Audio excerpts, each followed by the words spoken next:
Hello everyone, you are listening to Goodlays, your medical English instructor. And today I'm introducing a new lesson. As you may know, in English we have three types of verbs. We have what we call ordinary verbs, and then we have what we call auxiliary verbs, and then we have what we call phrasal verbs. These three types of verbs exist in English, but today in my lesson I will focus on the phrasal verbs. Why I'm going to focus on the phrasal verb? It is because phrasal verbs are special verbs. Their use is a little bit complicated. Now through this lesson I will show what is a phrasal verb, and then also I will explain some meanings of some phrasal verbs. Right. What is a phrasal verb? This is very important to answer to this question. A phrasal verb is, is a verb with two or three elements. Yes, as you can see on the board, it generally consists of a verb and an adverb. Yes. The phrasal verbs can be transitive or intransitive. Phrasal verbs are transitive when they can be followed by an object, and they are intransitive when they can not be followed by an object, meaning you cannot attach a direct object with the intransitive phrasal verb. I show you some example on the board. For example, they turned off the TV. This one is transitive. The object is the TV. But they were worn out. Worn out is a phrasal verb, and there is no object here. This one is intransitive, right? This is just to show you what is a phrasal verb. Now the next point is some meanings of phrasal verb. Why?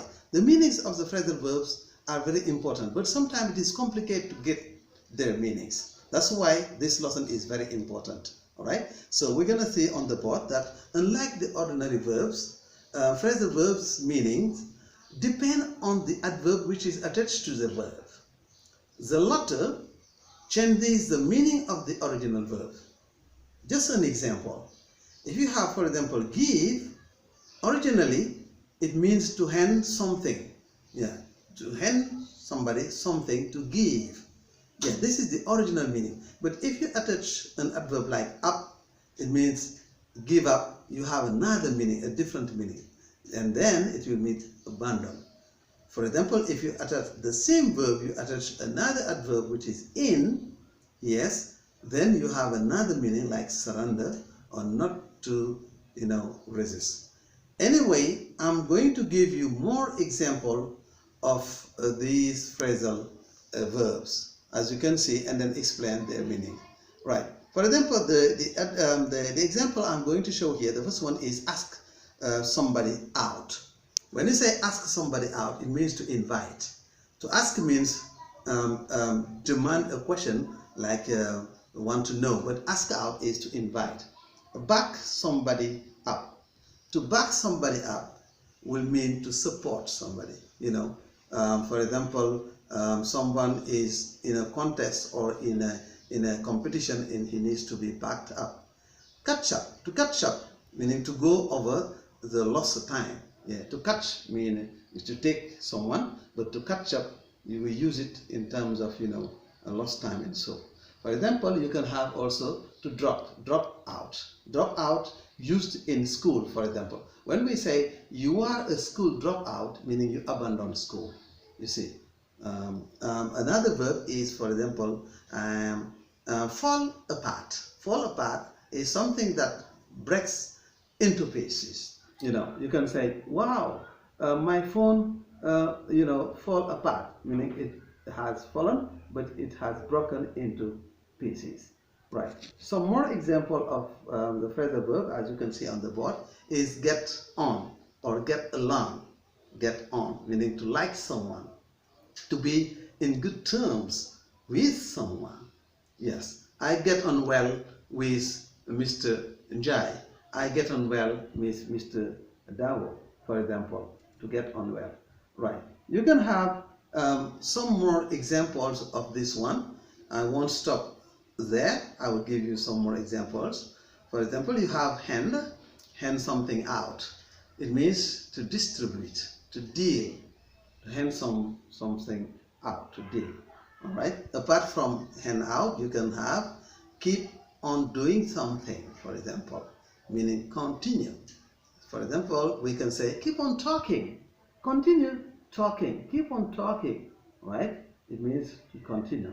Another one is look after somebody or look after something. As you may know, to look means to see, right? But when you say to look after, it means to take care of something. Yeah, take care of something or take care of the baby, for example. Take care of the baby, okay? Look after the baby, all right?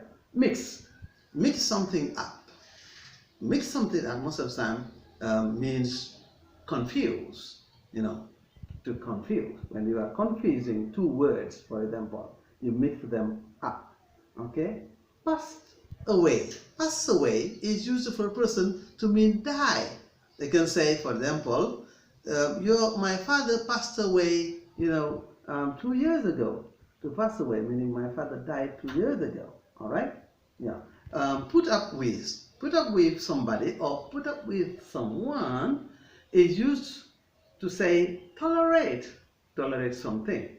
You can do about the noise, just put up with it. All right, you can put up with the noise.